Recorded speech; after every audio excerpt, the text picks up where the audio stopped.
જય માતાજી બધાને। તો પિયરમાં હતી ને ત્યારે તો રવિવારે ફિક્સ જ હતું કે દાળ ઢોકળી અથવા તો કઢી ભાત અને છૂટું મમ્મીના હાથનું મને બહુ જ ભાવે। તો આજે સન્ડે હતો ને તો ઘણા દિવસથી મેં ખાધું નહોતું, તો આજે મન થઈ ગયું। તો મને થયું કે ચાલો આજે વ્યુઅર સાથે પણ આની રેસિપી શેર કરી દઈએ। અને આજે આપણે છે ને આને એકદમ ઇન્સ્ટન્ટમાં, આજે છે ને લગભગ સન્ડેનું જે આખું લંચ છે ને એ આપણે અડધા કલાકમાં જ બનાવવાના છીએ। તો એના માટે અહીંયા મેં છે ને 1 વાટકી જેટલા ભાત લીધા હતા। એને મેં છે ને 10 મિનિટ જેટલા પાણીમાં પલાળ્યા હતા। અને પાણી નિતારીને આપણે એને કુકરમાં લઈને જેટલા ભાત આપણે લીધા હોય ને એના કરતાં ડબલ આપણે પાણી આમાં મૂકવાનું છે।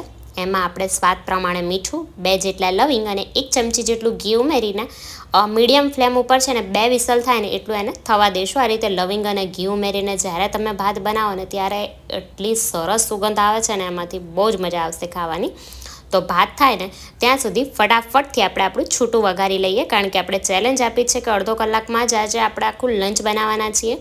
તો એના માટે અહીંયા મેં પેનમાં 1 પડી જેટલું તેલ લઈ લીધું છે। છૂટું જ્યારે બનાવતા હોય ને ત્યારે છૂટાના દરેક દાણો પ્રોપર ચડેલો અને એક એક દાણો છૂટો હોય ને તો જ ખાવાની મજા આવે। તો આજે આપણે એ જ રીતે કરીશું। તો એના માટે અહીંયા મેં છે ને અડધી ચમચી જેટલું મેં રાઈ ઉમેરી દીધી છે। અને આ જો મગની જે મોગર દાળ હોય ને એને મેં 1 થી 1.5 કલાક જેટલું પાણીમાં અગાઉથી જ પલાળીને રેડી રાખી છે। બધું જ પાણી આપણે નિતારી લેવાનું છે। હવે ઘણા લોકો કેવું કરતા હોય છે ખબર છે, કઢી ભાત છૂટું બનાવે ને તો છૂટું પણ એટલું ફ્લેવરફુલ બનાવે ને કે એ જે પ્રોપર ફ્લેવર આવી જોઈએ ને ત્રણેય મિક્સ થવાથી એ ના આવે। એટલે આજે આપણે શું કરીશું ખબર છે, ભાત અને જે છૂટું છે ને થોડું માઇલ્ડ રાખીશું અને કઢી એકદમ ચટાકેદાર બનાવીશું, જેથી જ્યારે આપણે ત્રણેય મિક્સ કરીને ચોળીને ખાઈએ ને એ મજા જ કંઈક અલગ આવે। તો રાઈ ફૂટી ગઈ ને એટલે મેં એમાં હિંગ અને 1 ચમચી જેટલું જીરું ઉમેરી દીધું છે। સાથે 2 જેટલા તીખા લવિંગિયા મરચાં હોય ને એ ઉમેરવાના છે। તીખાશ છે ને આપણે લીલા મરચાંમાંથી જ લાવવાની છે, તો જો તમે વધારે તીખું ખાતા હોય તો એકાદ મરચું હજુ તમે વધારે લઈ લેજો। હવે અહીંયા મેં 10 થી 12 જેટલા મીઠા લીમડાના પાન લીધા છે, એ આપણે ઉમેરી દઈશું। મીઠા લીમડાની ફ્લેવર છે ને આપણે આમાં આગળ પડતી રાખવાની છે। હવે એમાં જે આપણે પલાળેલી દાળ હતી ને એ ઉમેરી દેવાની છે। આજે આપણે છે ને છૂટું એકદમ સિમ્પલ મસાલાઓ સાથે બનાવીશું, છતાં પણ એટલું ટેસ્ટી બનવાનું છે। હવે આપણે દાળ ઉમેરીએ અને પછી દાળ ડૂબે ને એટલું આપણે પાણી ઉમેરવાનું છે। આપણે દાળને પલાળેલી છે એટલે આને ચડતા લગભગ 10 મિનિટ જ થશે, ફટાફટથી થઈ જતી હોય છે। તો અત્યારે મેં લગભગ અડધા કપ જેટલું પાણી ઉમેર્યું છે। એમાં આપણે છે ને અડધી નાની ચમચી જેટલી હળદર ઉમેરી દઈશું અને સ્વાદ પ્રમાણે મીઠું ઉમેરી દેવાનું છે।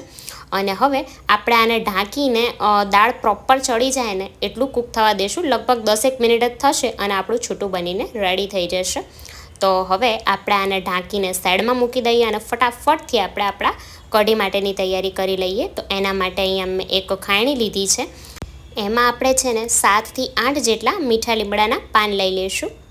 પાન આપણે પછીથી પણ નાખવાના છે વઘારમાં, અત્યારે હું ખાંડવામાં પણ લઈ રહી છું। 1 ચમચી જેટલું આપણે એમાં ઝીણા સમારેલા ધાણા ઉમેરવાના છે। અત્યારે હું આમાં લસણ નથી ઉમેરી રહી, તમારે જો ઉમેરવું હોય ને તો 7-8 કળી અત્યારે જ ઉમેરી દેજો। 2 જેટલા તીખા લવિંગિયા મરચાં મેં લીધા છે, સાથે એક નાનો આદુનો ટુકડો આ રીતે છાલ કાઢીને ઉમેરી લેવાનો છે। અને હવે આપણે એમાં છે ને પેસ્ટના ભાગનું જ ફક્ત મીઠું ઉમેરીશું અને એને ખાંડી લેવાનું છે। જ્યારે પણ કઢી બનાવતા હોય ને ત્યારે જે આ મસાલો છે ને આ ફ્રેશલી તમે વાટીને નાખશો ને તો એની ફ્લેવર જ કંઈક અલગ આવતી હોય છે કઢીમાં। અને મિક્સરમાં પણ એને નહીં કરવાનો, આ રીતે ખાંડીને જ આપણે એને તૈયાર કરવાનો છે। અને રવિવાર હોય ને એટલે વચ્ચે વચ્ચે છોકરાઓનું થોડું ઘણું કામ ચાલુ જ રહેતું હોય છે। તો જો અહીંયા આપણી પેસ્ટ બનીને રેડી થઈ ગઈ છે। હવે કઢીનું ગોળ બનાવવા માટે અહીંયા મેં 1 કપ જેટલું થોડું ખાટું હોય ને એવું દહીં લીધું છે, બહુ વધારે ખાટું નથી આ। 2 ચમચી જેટલો આપણે એમાં ચણાનો લોટ ઉમેરી દઈશું અને 1.5 ગ્લાસ જેટલું અત્યારે હું એમાં પાણી ઉમેરી રહી છું। કપમાં જોવા જઈએ ને તો 2 કપ જેટલું પાણી અત્યારે મેં ઉમેર્યું છે।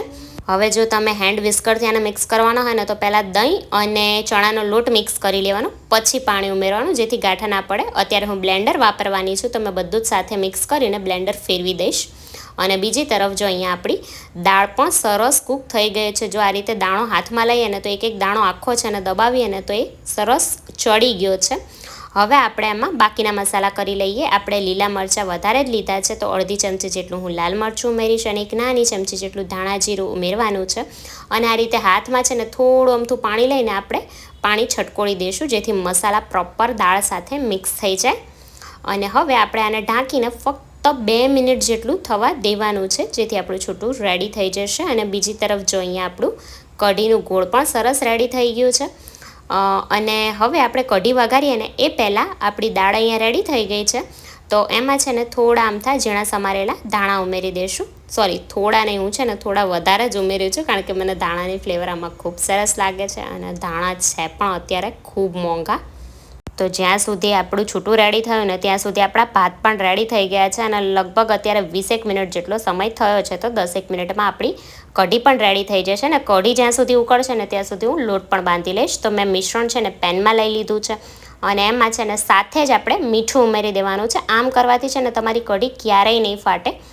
અને થોડી વાર માટે છે ને ફાસ્ટ ગેસ કરીને એને આ રીતે હલાવતા ઉકાળી લેવાની. પછી એની જાતે જ ઉકળશે. ઘણા લોકોને પ્રોબ્લેમ આવતી હોય છે કે આ રીતે મિશ્રણ ઉકાળે ને ત્યારે ફોદા થઈ જાય છે. ના થાય ને એના માટે આ 2 વસ્તુ ધ્યાનમાં રાખવાની. એક તો મીઠું ઉમેરી દેવાનું, અને એક તો ફાસ્ટ ગેસે એક ઉભરા આવે ને ત્યાં સુધી એને હલાવતું રહેવાનું. અને સાથે મેં જે આપણે પેસ્ટ બનાવીને રાખી હતી ને એ પણ ઉકાળતી વખતે જ એમાં ઉમેરી દીધી છે.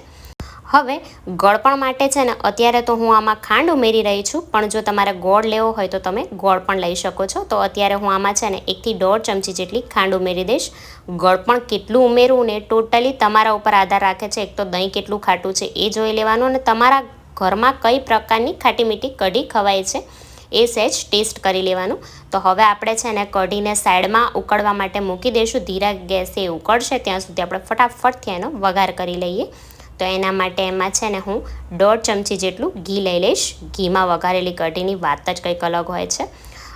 ઘી ગરમ થાય એટલે એમાં એક નાનો એવડો તજનો ટુકડો, 3 જેટલા લવિંગ લેવાના છે, 1 જેટલું આપણે તમાલપત્ર લઈ લઈશું, 1 સૂકું લાલ મરચું, સાથે 1/2 ચમચી જેટલા આપણે એમાં જીરું ઉમેરવાનું છે.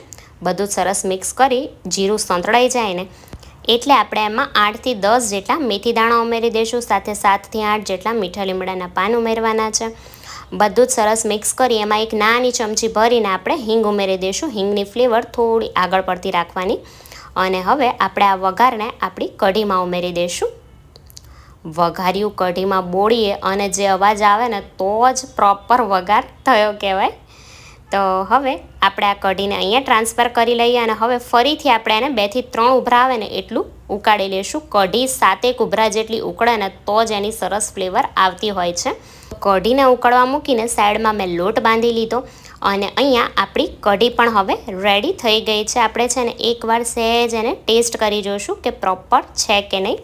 તો કઢી અહીંયા આપણી બનીને રેડી થઈ ગઈ છે. આપણે ઉપરથી છે ને ઝીણા સમારેલા ધાણા ઉમેરી દઈશું. હવે કઢીની થિકનેસ કેટલી રાખવી ને એ પણ તમારા ઘર ઉપર ડિપેન્ડ છે. ઘણા લોકોને બહુ જાડી કઢી ભાવતી હોય છે, ઘણા લોકોને પાતળી ભાવતી હોય છે. તો બધું જ અહીંયા રેડી થઈ ગયું છે. તો ચાલો આપણે ફટાફટથી આપણી થાળી પીરસી દઈએ. તો અહીંયા ભાતને હું થાળીમાં અનમોલ્ડ કરી લઈશ. અને સાઈડમાં છે ને થોડી મગની મોગર દાળ મૂકી દેવાની છે. થોડી ફેન્સી રીતે આજે હું થાળી પીરસી રહી છું. સાથે ગરમા ગરમ આપણી ચટાકેદાર કઢી અને અડદનો પાપડ મેં મૂક્યો છે. તો આવી થાળી જ્યારે બને ને ત્યારે મારે શાક રોટલીની પણ જરૂર ના પડે. તો જોતાં જ ખાવાનું મન થઈ ગયું ને તો સન્ડેની રાહ ના જોશો, કાલે જ બનાવી નાખજો. અને પછી મને કહેજો કે કેવું બન્યું છે. અત્યારે હું ટેસ્ટ કરી લઉં. કઢી ભાત અને છૂટું જ્યારે ખાતા હોય ને ત્યારે ચમચીથી નહીં, હાથથી ચોળીને ખાવાની જે મજા છે ને ચમચીમાં ક્યારેય નહીં આવે. તો જો વિડીયો તમને ગમ્યો હોય તો એને લાઇક શેર ચોક્કસથી કરી દેજો. અને ચેનલને સબસ્ક્રાઈબ કરવાનું પણ ના ભૂલતા. તો ચાલો ફરી મળીશું આવી જ એક નવી રેસીપી સાથે. ત્યાં સુધી બધાને જય માતાજી.